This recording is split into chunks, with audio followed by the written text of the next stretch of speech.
ser a reforma, mas Jesus Cristo ele transforma o vil pecador em um novo homem, uma nova mulher, tudo novo. Por isso o apóstolo Paulo ele disse: eis que tudo se fez novo. Então, a salvação é o novo nascimento, né? Uma nova criatura. Então nós vamos tratar amanhã desses três tópicos. Apresentar o nascimento do novo homem, explanar a justificação do novo homem e enfatizar a santificação do novo homem. Os irmãos sabem, não queremos aqui comentar a lição hoje, vamos comentar amanhã pela manhã, mas a santificação, irmãos, é a vontade de Deus. A Bíblia diz lá em 1 Tessalonicenses, vamos ler, 1 Tessalonicenses capítulo 4, o versículo de número 3. Abra sua Bíblia, vamos ler este texto. 1 Tessalonicenses capítulo 4 e o versículo de número 3. Se você quer saber a vontade de Deus para a sua vida, aqui está o que Deus espera de nós. Veja o que diz 1 Tessalonicenses 4 e 3. Pois esta é a vontade de Deus, a vossa santificação, que vos abstenhais da prostituição. Então, meus amados irmãos, aqui está a vontade de Deus para o crente, a santificação. E a santificação, ela opera em duas plataformas. A primeira, posicional. E a santificação posicional, ela acontece no momento que nós aceitamos a Jesus, nos arrependemos e reconhecemos que Ele é o nosso Salvador e que sem Ele não há esperança para nós. Então, quando nós reconhecemos isso, nós somos justificados e santificados posicionalmente. A nossa posição de filhos da ira muda para filhos de Deus. Ocorre algo sobrenatural. Nós somos transportados do reino das trevas para o reino do Filho do seu amor. Isso é algo sobrenatural e acontece imediatamente no momento que nós reconhecemos e aceitamos Jesus como nosso Salvador. Acontece a santificação posicional. Mas a Bíblia fala também que nós devemos nos santificar. Então existe também a santificação progressiva. Para explicar para você em miúdos o que é a santificação progressiva, a santificação progressiva é o seguinte: é eu ser mais santo hoje do que eu fui ontem e ser mais santo amanhã do que eu fui hoje. É como está escrito lá em Provérbios, que a aurora, ou melhor, a vereda do justo é como a luz da aurora que vai brilhando, brilhando até ser dia perfeito. Então o crente precisa estar em crescimento em todas as áreas, inclusive na santificação. O apóstolo Pedro escreveu na sua segunda epístola, capítulo 3, versículo 18, que nós devemos crescer em graça e em conhecimento do Senhor e também em santificação, né? Precisamos crescer nessa matéria. Então amanhã nós estaremos transmitindo para os irmãos que estiverem acompanhando online essa maravilhosa lição. O novo homem em Cristo Jesus. Vai ser uma lição maravilhosa e convidamos você para estar aprendendo mais sobre a palavra de Deus. Estaremos encerrando esse trimestre. Amanhã é a última lição. Estivemos estudando nessa edição comemorativa dos 80 anos da CPAD, raça humana, origem queda e redenção. Então, essa lição especial que nós vamos estar encerrando esse trimestre amanhã e vamos começar a falar agora sobre a igreja de Jesus, a eleita, né? Será o tema do próximo trimestre que nós vamos estudar. Amém, meus irmãos? Então vamos à palavra de Deus nesta noite. Quero deixar uma palavra do Senhor para o seu coração nesta noite. Quero convidar você a abrir a sua Bíblia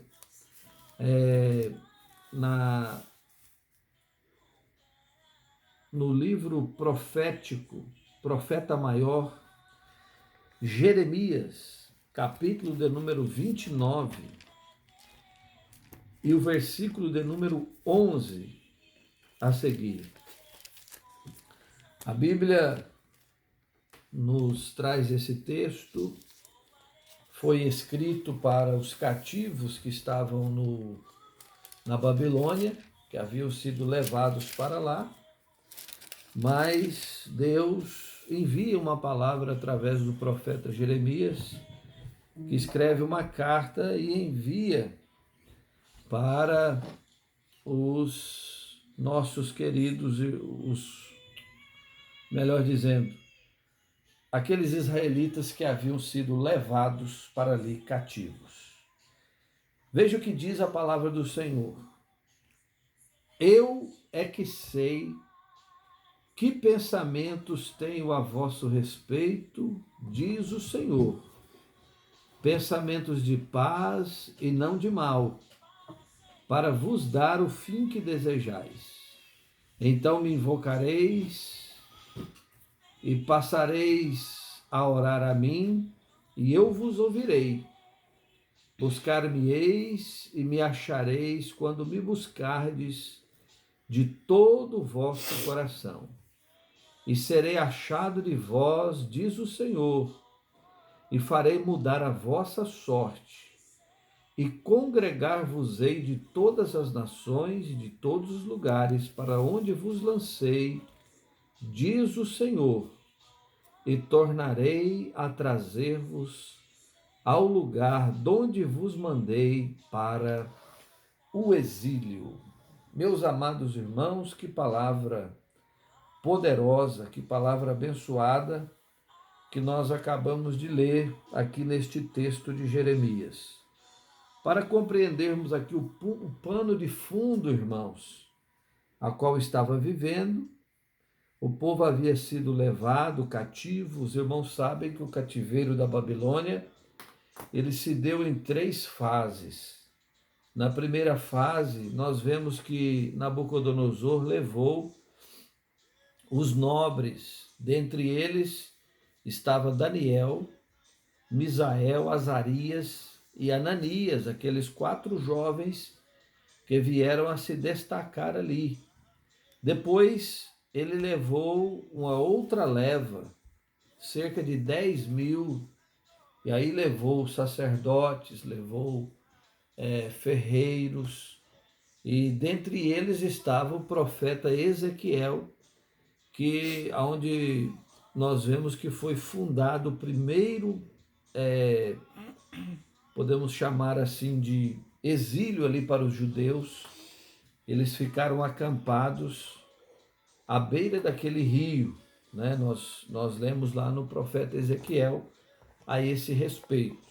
E depois uma terceira leva, inclusive nesta leva foi dada uma ordem para que não levasse Jeremias e nem aquele moço que o salvou daquele poço. Então nós temos essas 3 levas de pessoas.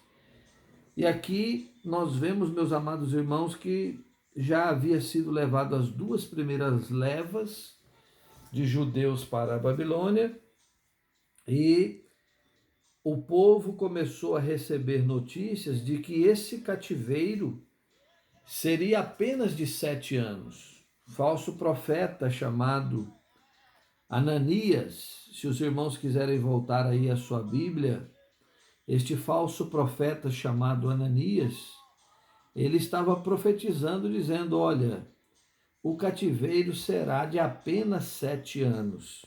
Mas, na verdade, irmãos, era uma mentira, porque Deus havia já determinado que seria de 70 anos o cativeiro daquele povo. Veja o que diz o capítulo 28 de Jeremias e o versículo 10. Então o profeta Ananias tomou os canzis do pescoço de Jeremias, o profeta, e os quebrou, e falou na presença de todo o povo: Assim diz o Senhor, deste modo, dentro de 2 anos, quebrarei o jugo de Nabucodonosor, rei da Babilônia, de sobre o pescoço de todas as nações. E Jeremias, o profeta, se foi tomando o seu caminho. Mas depois que Ananias, o profeta, quebrou os canzis do pescoço do profeta Jeremias, veio a este a palavra do Senhor, dizendo: Vai e fala Ananias, dizendo: Assim diz o Senhor, canzis de madeira quebrastes, mas em vez deles fareis canzis de ferros, porque assim diz o Senhor, o Deus de Israel: o jugo de ferro pus sobre o pescoço de todas as nações para servirem a Nabucodonosor, rei da Babilônia, e o servirão, e também lhe dei os animais do campo. Então, meus irmãos, nós vemos que este profeta mentiroso estava enganando o povo, mas Deus envia uma palavra para Jeremias para que ele avisasse o povo que aquele processo seria muito mais longo, mas mesmo que o processo fosse longo, Deus estaria com eles e que Deus tinha pensamentos de paz para aquele povo. Veja o que diz o versículo 10: Assim diz o Senhor, logo que se cumprirem para a Babilônia 70 anos, atentarei para vós outros e cumprirei para com vós outros a minha boa palavra, tornando a trazer-vos para este lugar. Então aqui está o pano de fundo, irmãos, desta profecia que Deus usou Jeremias para entregar ao povo. E aí Deus entrega uma palavra de conforto para aquele povo. E eu quero usar esta palavra nesta noite. Deus colocou ao meu coração para deixar para o seu coração. Deus, irmãos, ele tem pensamentos de paz para o seu povo. Veja o que diz o versículo de número 11 que nós lemos no início desta live. Eu é que sei que pensamentos tenho a vosso respeito. Eu quero te dizer uma coisa. Deus é quem sabe. Neste momento nós temos visto se levantar muitos profetas do Apocalipse, profetizando coisas que de mais e mais destruição, pessoas que agora se tornaram cavaleiros do Apocalipse, trazendo cada dia mais destruição, mais miséria. Irmãos, eu sei que é momento de nós refletirmos, de nós nos humilharmos, de nós orarmos, de nós buscarmos ao Senhor, mas nós não podemos deixar de confiar no nosso Deus e saber que o nosso Deus, para aqueles que são fiéis, ele continua também sendo fiel. A Bíblia diz lá em 1 Samuel, capítulo 2, que Deus, ele honra aqueles que o honram. Veja o que diz a palavra de Deus, 1 Samuel, capítulo 2, versículo 30. Portanto, diz o Senhor, Deus de Israel, na verdade, dissera eu que a tua casa e a casa de teu pai andariam diante de mim perpetuamente. Porém, agora diz o Senhor, longe de mim tal coisa, porque aos que me honram, honrarei, porém os que me desprezam serão desmerecidos. Então, irmãos, se você é fiel ao Senhor, tem sido fiel ao Senhor, saiba que Deus, ele está cuidando da sua vida e cuidará. Nós temos visto aí muitas pessoas que têm se levantado para profetizar juízos. Já tem gente dizendo que estamos na grande tribulação. E isso não é verdade, porque a igreja ainda não foi arrebatada.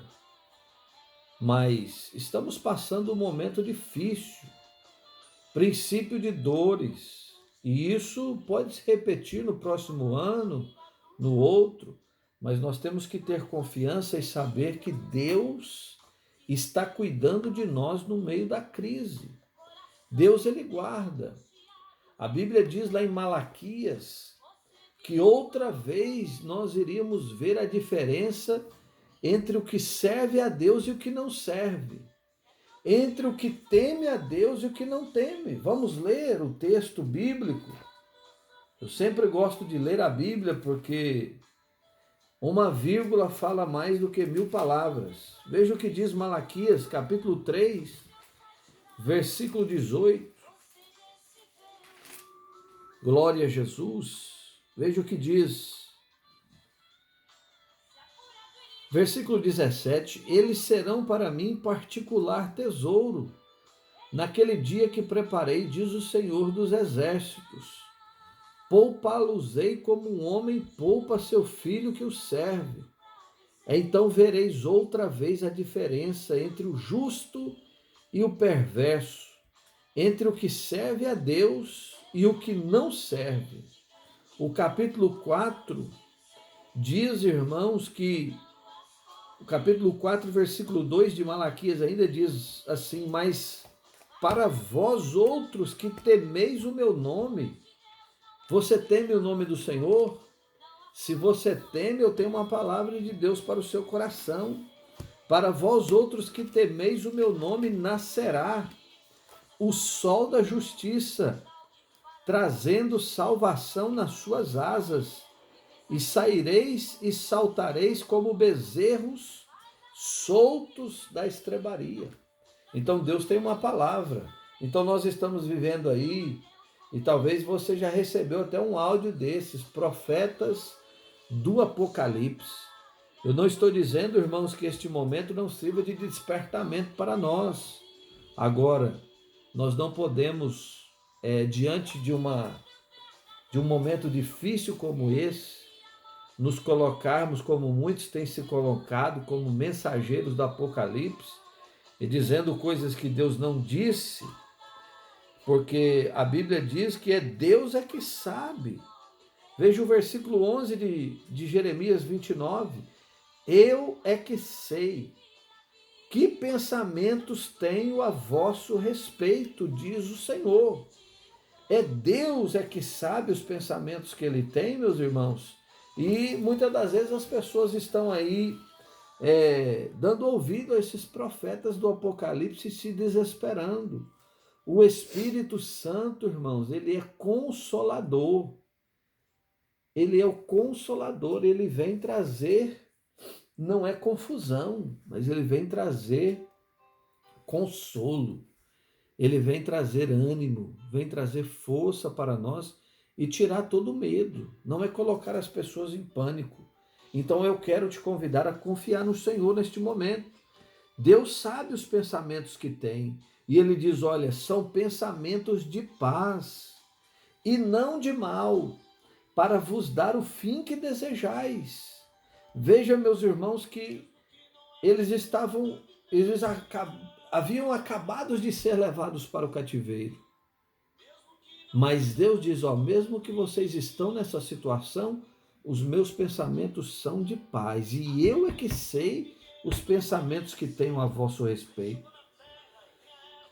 E aí ele começa a dizer, o versículo 12, olha, o que nós podemos entender com este texto é que a Babilônia serviria para que o povo de Deus buscasse ao Senhor. E eu tenho certeza, irmãos, que este vírus, este coronavírus, servirá para que muitos se despertem e comecem a buscar ao Senhor. Deus disse, olha, eu sei que pensamentos tenho a respeito de vós, pensamentos de paz, e não de mal, para vos dar o fim que desejais. Então me invocareis, e passareis a orar a mim, e eu vos ouvirei. Parece que nós conseguimos entender aqui, irmãos, que Deus diz, olha, lá na Babilônia vocês vão orar. Em Jerusalém vocês não estavam orando, mas lá na Babilônia vocês vão orar, e eu vou virar o cativeiro de vocês através da oração. Então, meus amados irmãos, eu creio que tudo isso que está acontecendo vai servir para muitas pessoas levantarem o altar da oração que está quebrado, se colocar de pé, se colocar na presença de Deus, renovar a sua aliança com o Senhor. E isso servirá para a sua salvação. Muitas pessoas serão salvas por esta crise. Eu já quero dizer, se tem alguém nos assistindo que está desviado ou que ainda não serve ao Senhor, entregue a sua vida hoje para o Senhor. Entregue para Ele. Porque Deus tem pensamentos de paz. Os pensamentos de Deus são de paz, não são de destruição, de miséria. Embora isso virá sobre aqueles que o rejeitarem. Mas não são os pensamentos de Deus. Os pensamentos de Deus são de salvação, de restauração. E Ele deseja fazer isso. Então entregue. E Deus estava mostrando para Israel lá na Babilônia, lá no cativeiro, lá vocês vão me buscar, vocês vão orar, e vocês vão me encontrar.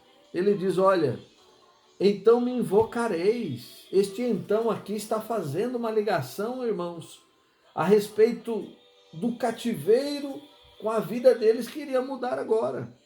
Então me invocareis e passareis a orar a mim, e eu vos ouvireis, e buscar-me-eis. Buscar aqui não é buscar a bênção, irmãos. Muita gente lê esse versículo, ou lê Jeremias 33:3, né? Que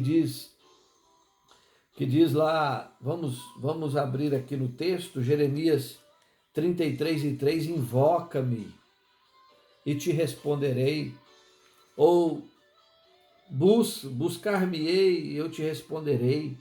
Buscar aqui, irmãos, buscar aqui é buscar a presença do Senhor, é buscar não a bênção. Nós estamos vivendo um problema agora, muitas pessoas têm buscado a Deus, mas não é a Deus que eles estão buscando, é o que Deus pode oferecer. Mas Deus deseja que nós busquemos a Ele, que nós nos aproximemos dEle, que nós tenhamos um relacionamento mais íntimo com Ele. E Ele diz, olha, buscar-me-eis e me achareis, quando me buscardes de todo o vosso coração. Quando a nossa busca por Deus for verdadeira, não for uma busca interesseira, uma busca por aquilo que Deus pode nos dar e não pelo que Deus é. Deus quer que nós o busquemos pelo que Ele é e não pelas coisas que Ele pode nos dar. E a igreja hoje em dia muitas das vezes está sofrendo porque as pessoas estão buscando a Deus pelo que Ele pode dar. E quando Ele não dá, as pessoas abandonam o Senhor, abandonam a fé. Deixa eu te dizer uma coisa, por que você tem buscado a Deus? É uma pergunta. Você tem buscado a Ele pelas coisas que Ele pode te dar, pela proteção? Ou você tem buscado Ele pelo que Ele é? Deus, Senhor, Pai. Por que você tem buscado a Deus? Deus quer que você o busque, mas o busque de todo o coração, de toda a sua alma. A Bíblia nos fala de algumas pessoas que buscaram ao Senhor, mas não foi de todo o coração. Veja o que diz 2 Crônicas. Abra sua Bíblia aí. Se você não tem, nós nos propomos em enviar uma Bíblia para aquelas pessoas que não têm Bíblia. Coloque seu endereço, seu nome completo nos comentários. E a minha esposa está aqui comigo, ela vai enviar esse exemplar da Bíblia Sagrada. 2 Crônicas, capítulo 25, versículo 1 e 2 nos fala de um homem que foi rei de Judá. Este homem fez muitas coisas boas, mas não com o coração inteiro, não com o coração entregue. Veja o que diz: e era Amazias da idade de 25 anos quando começou a reinar, e reinou 29 anos em Jerusalém, e sua mãe se chamava Jeoadã de Jerusalém, e fez ele o que era reto perante o Senhor. Mas aí a Bíblia coloca 2 pontos, ponto e vírgula, e diz assim: não, porém, com inteireza de coração. Que problema, irmãos.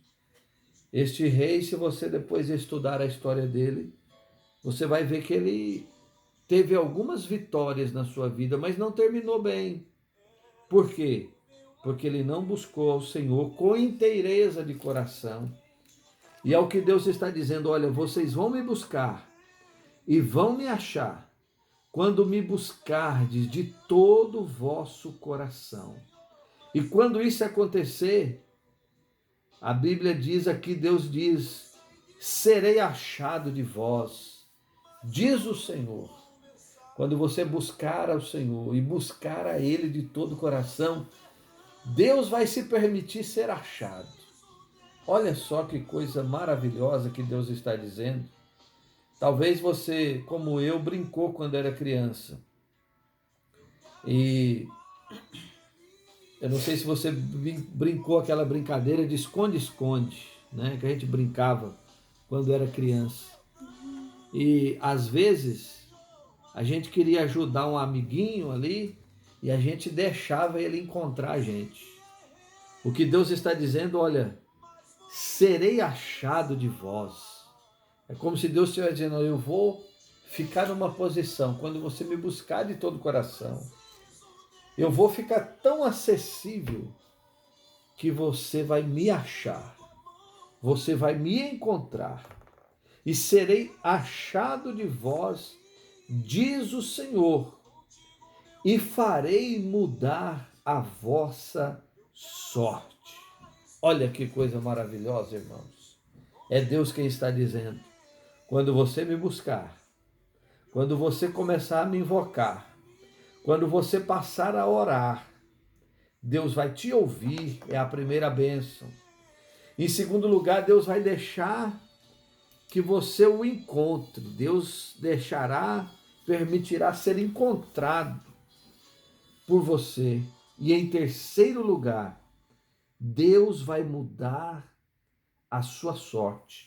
Marca aí na sua Bíblia. Primeira coisa que vai acontecer: Deus vai te ouvir. Em segundo lugar, Deus vai permitir que você o encontre. E em terceiro lugar, Deus vai fazer com que a sua sorte seja mudada. Então receba esta palavra. Deus é que sabe os pensamentos que tem ao seu respeito. Eu não sei, ninguém sabe, mas Deus sabe os pensamentos que Ele tem ao seu respeito. Não deixe os profetas do Apocalipse deixar você em pânico. Não, confie no Senhor. Se precisar de fazer um concerto, faça, mas confie no Senhor que nós passaremos por essa tempestade e sairemos do outro lado, e o nome do Senhor será glorificado. E essa crise servirá para que eu e você nos despertemos, entremos mais na presença do Senhor, e muitas vidas serão salvas, para a honra e glória do nome do Senhor. Então Deus vai fazer mudar a sua sorte. E vai, a Bíblia diz: e congregar-vos-ei de todas as nações e de todos os lugares para onde vos lancei, diz o Senhor, e tornarei a trazer-vos ao lugar donde vos mandei para o exílio. Então fique com essa palavra. Deus é que sabe. O diabo não sabe os pensamentos que Deus tem a teu respeito. As pessoas que te criticam, que às vezes não acreditam em você, não sabem os pensamentos que Deus tem. E os pensamentos de Deus são mais altos que os nossos pensamentos, diz Isaías capítulo 55. Os meus pensamentos são mais altos que os vossos pensamentos. Então, Deus é que sabe o que ele pensa ao seu respeito, né? Enquanto as pessoas chamavam Jesus de endemoniado, enquanto as pessoas chamavam Jesus que ele curava os outros pelo espírito de Beelzebul, enquanto alguns chamavam ele de enganador, Deus chamava ele de meu filho amado, em quem a minha alma se compraz. Então Deus é que sabe os pensamentos que ele tem ao seu respeito. Deus é que sabe. Enquanto a igreja pensava que Paulo era um assassino, que Paulo era um matador, sabe o que é que Deus pensava de Paulo? Esse é para mim um vaso escolhido para levar o evangelho às nações. Então Deus é que sabe os pensamentos que ele tem ao seu respeito. Enquanto todos, e até o pai de Davi, considerava ele como o menor, como aquele que não tinha nenhuma importância, Deus havia escolhido aquele jovem. O que Deus pensava a respeito dele é que ele era o rei de Israel. Deus pensava dele o seguinte: achei a Davi, meu servo, o qual fará toda a minha vontade. Então, enquanto a família de Davi, os irmãos de Davi, pensava que ele não era nada, um zero à esquerda, Deus tinha pensamentos totalmente diferentes.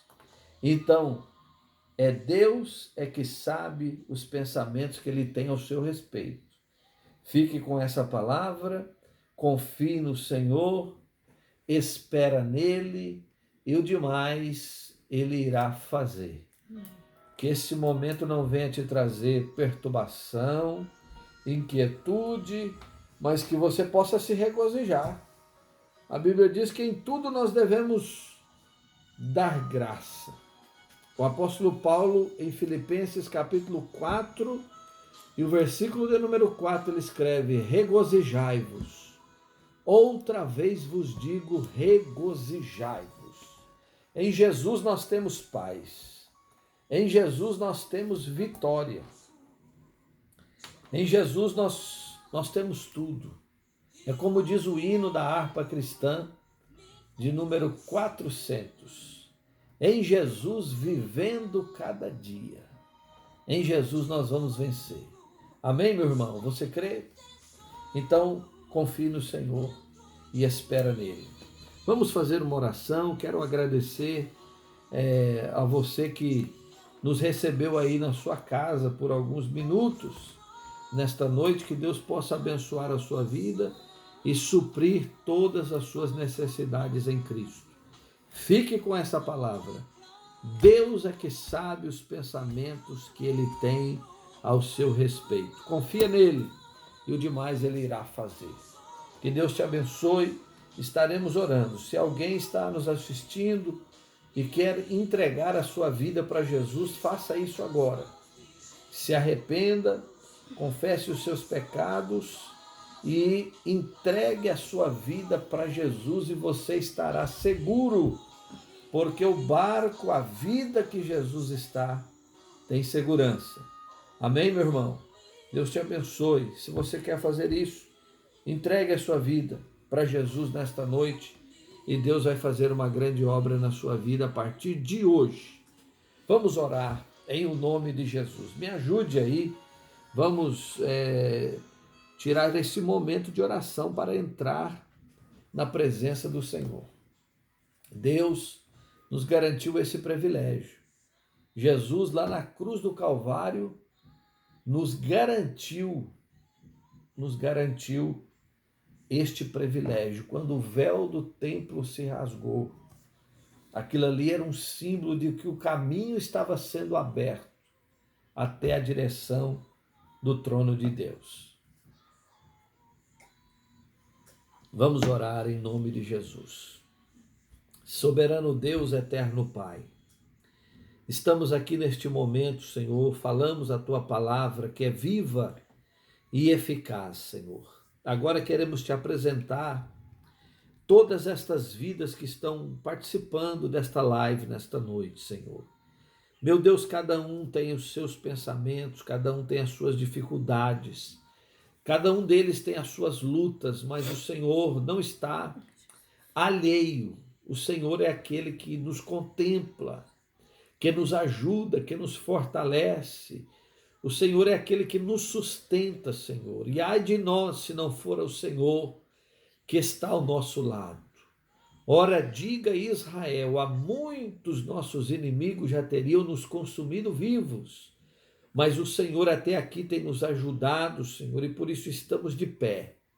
Pai, eu quero te apresentar agora, se porventura alguma vida que está assistindo, Senhor, esta live, e foi tocado pela sua palavra, meu Deus, e o teu Espírito falou a este coração, e ele está arrependido dos seus pecados, e quer nesta noite entregar a sua vida para o Senhor. Meu Deus, receba, Pai, esta vida agora em o nome de Jesus, perdoa os seus pecados, abençoa ele, começa, Senhor, uma obra na vida dele a partir de hoje.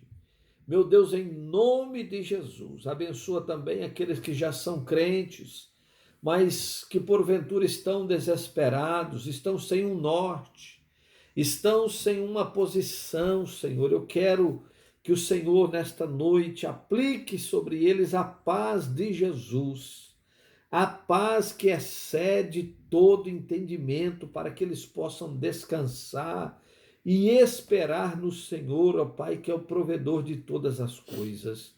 Meu Deus, eu oro, eu intercedo por esta vida, que talvez está nos ouvindo, está enfermo, Senhor. Visita ele agora com a cura, com o milagre, Senhor. Talvez esta vida que está precisando de uma porta, está com poucos recursos financeiros.